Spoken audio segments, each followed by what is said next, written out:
Welcome back, beauties. Today I'm actually going to show you a beginner's tutorial on how to contour. So I'm starting off using my NYX contour palette and dipping into the second lightest contour. You want to use something that's going to be a couple of shades darker than your skin tone, nothing too dark. I'm using just a foundation brush just to apply where I'm going to pump my contour. And then I'm going to go in with a damp beauty blender just to blend it out. So the whole point of a contour is to basically take away the things that you would like to hide or the things that you kind of want to make pop out more. So for me, whenever I contour, I want my cheekbones to stand out more. I want the tip of my nose to be slimmer. And I add a little bit of contour to the temple area as well. You want to create the illusion of shadow. So in your cheekbones, you're going to pop it right at the bottom of your cheekbone, right at the hollows of your cheek. And you're going to be blending up across the bottom portion of your cheekbone, and that's going to basically create a gradient. It's going to create that shadow and an illusion of a deeper, more hollow cheek.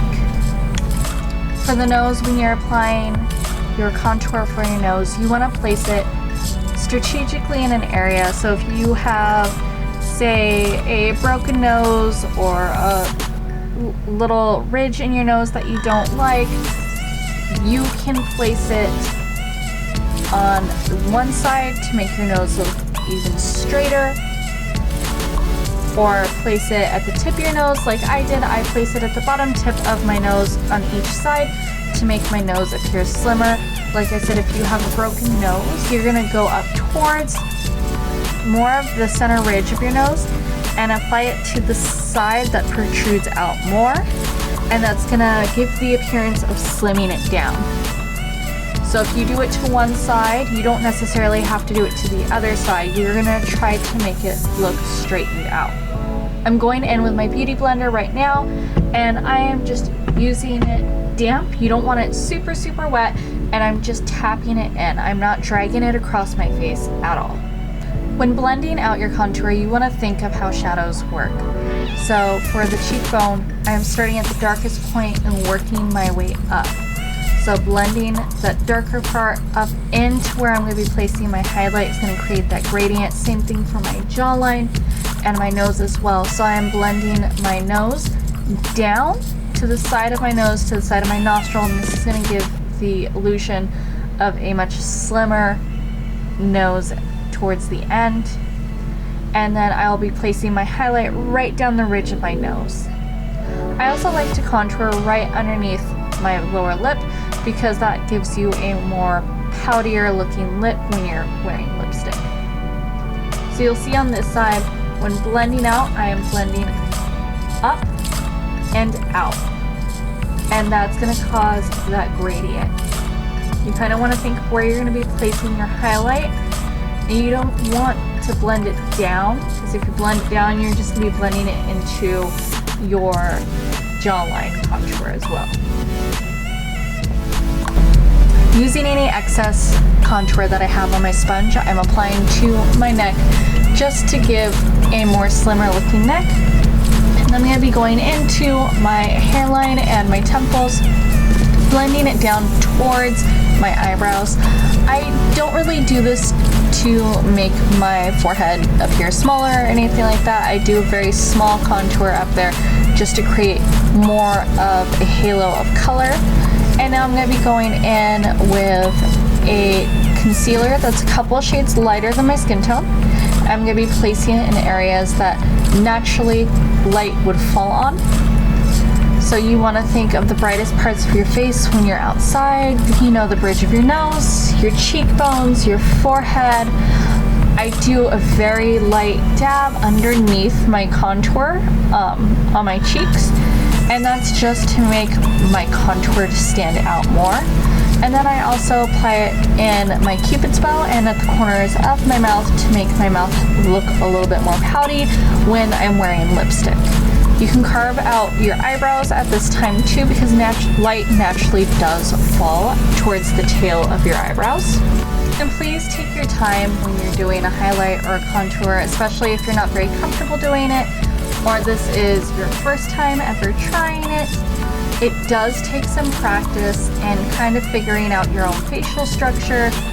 Everyone's face is different, so it's very important to know what might work for me on my face is not gonna work for you. The most important thing is you need to figure out what your face shape is, what you want to bring out, what you want to take away. So if you want your cheekbones to stand out more, you know, highlight your cheekbones, contour underneath them. If you want your nose to appear smaller, you can slim it down with a contour or hide a jagged nose or anything that you want to hide. You use your contour and then use your highlight to bring out. So after I'm done blending, and this does take some time to do, I'm going to set my entire face with a translucent powder. I personally don't bake on my face. I know a lot of people do. I personally don't do it.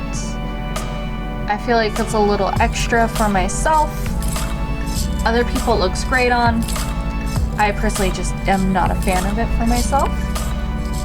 So just going in with the translucent powder, and I'm just lightly pressing it all over my face, sweeping it across. And that's just gonna set everything where you need it to be. Once I'm done with that, I'm gonna be going in with a bronzer. You can either use a bronzer or you can use a powder contour, whatever you prefer. I'm doing a bronzer since it's the beginning of summer and I want my face to appear a little bit more warm, a little bit more tanner. And I'm just going in where my contour was, and I'm just placing it right on top, sweeping from the bottom, working my way up, creating that gradient. And the nice thing about this Milani bronzer is it's actually pretty sheer, so you can build your color and you can build your depth. I'm just hitting all of the spots that I had already hit with my cream contour. You can do just a powder contour and highlight, just a cream contour or highlight, or you can do both. For the camera, I'm doing both just to show you that it will create a more dramatic effect. And once again, showing you how to do that gradient, going from the bottom, working your way up, creating the hollow in the cheek. And I like to go into my hairline as well, just to create that halo color. I use a small eyeshadow blending brush for my nose so I can get more of a detailed work. You can use a bigger brush. I would pinch it at the base to create more of like a fan brush, but I do prefer using a smaller eyeshadow brush just to help with the detail. And then I do the same thing underneath my lip. Anywhere that I placed my cream contour, I'm going to go back in with the powder contour just to help define it and deepen it a little bit more and bring out some warmth.